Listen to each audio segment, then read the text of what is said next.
Budget Blinds. Visit their showroom or call today for a free in-home consultation.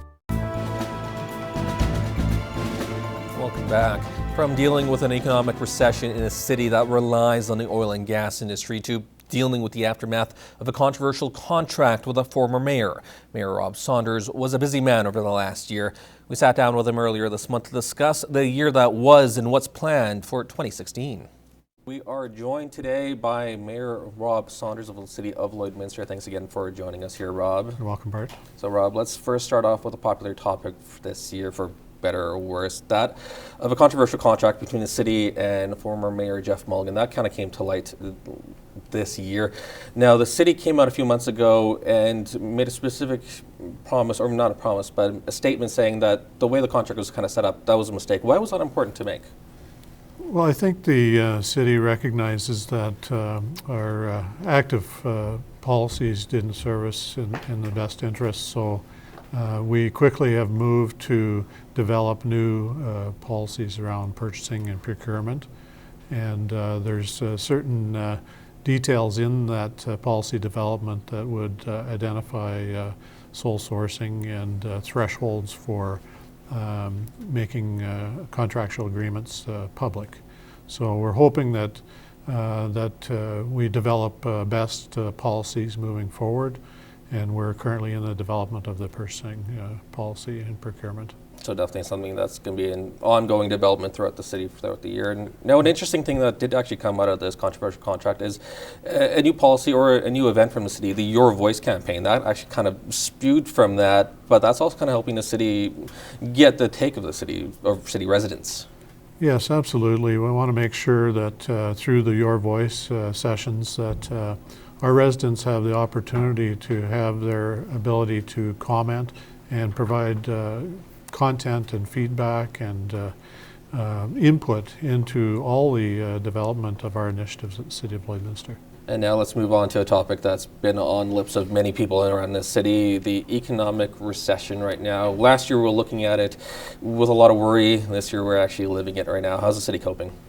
Yeah, I think like everyone else, we're directly impacted by any type of economic change like we've seen. We have been living it in 2015, and we're directly seeing that in our lot sales. And so our revenue that's derived from that initiative, we're seeing that directly. So we have to make the necessary adjustments to our budget process, and we just recently approved our new budget moving forward, taking into consideration that that revenue just probably won't be there. It'll be decreased. When I look at it, I look back to 08-09, and if we look at our numbers, they'd be fairly similar. So we'd look for a similar downturn in those revenue areas.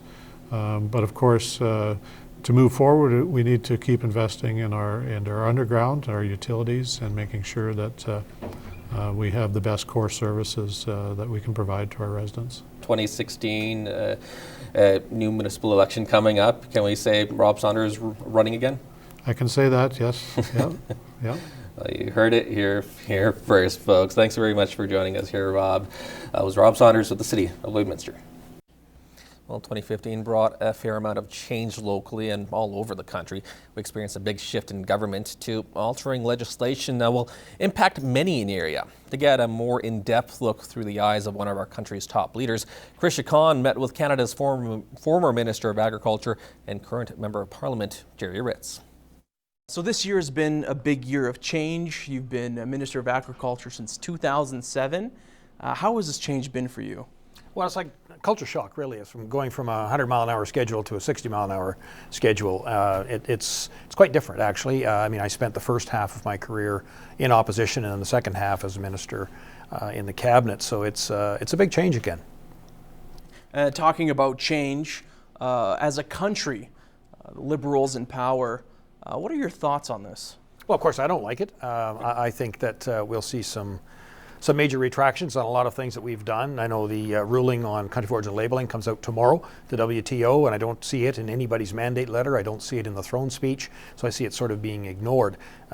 softwood lumber agreement is up for renewal. I don't see anybody tackling that in their mandate letters or in the throne speech. I know these are all high-level umbrella-type announcements, but at the same time, these are issues that are very specific to especially Western Canada, and I don't see anybody picking those up. So I'm a little bit concerned as to how Western Canada will be treated as the Liberals govern. Right, and Justin Trudeau promising a lot of change. Is this the change that we want here in Alberta, Saskatchewan? What are your thoughts on that? Well, some of it possibly, but it's how they go about it, how quickly they put it in play. The climate change talks that are going on in Paris right now will not be friendly to Canada. That's one of the reasons that we as a government pulled out of the Kyoto Accord. Of course, the United States never even signed on to it. So when you start getting these types of targets as they generate and they're fixed, they're binding, they're legally binding and so on, and if you sign on to those and the major emitters don't, then of course we're in for a rough ride here in Canada. That was the problem with the Kyoto Accord, and that's why we pulled out as a government.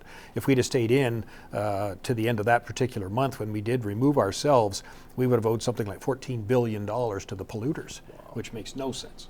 Now you're moving into maybe a different chapter, a different area. Yeah. What are some of the goals that you have? Well, moving I forward? liken it to, rather than pulling in government, we're now pushing as opposition. Right. But the end goal for us is still the same, making sure that the economy is driven properly. Certainly we want to make sure that our environment is clean and clear. We're 2% of the global problem when it comes to the environment. So we could clean ourselves up, scrubbed just like a Saturday night bath. But at the end of the day, if the major polluters, China, India, Brazil, even the US, don't clean up their act, we've done all of that and put our industry at risk, including agriculture. We've got a good story to tell when it comes to our environmental footprint. It's lighter than it's ever been, and we don't get any kind of credit for that. So, there's a lot of good things to be talked about. Okay. Well, thank you so much for meeting with us. We My really pleasure. appreciate your time. Thank you so much. Always good. Thank you.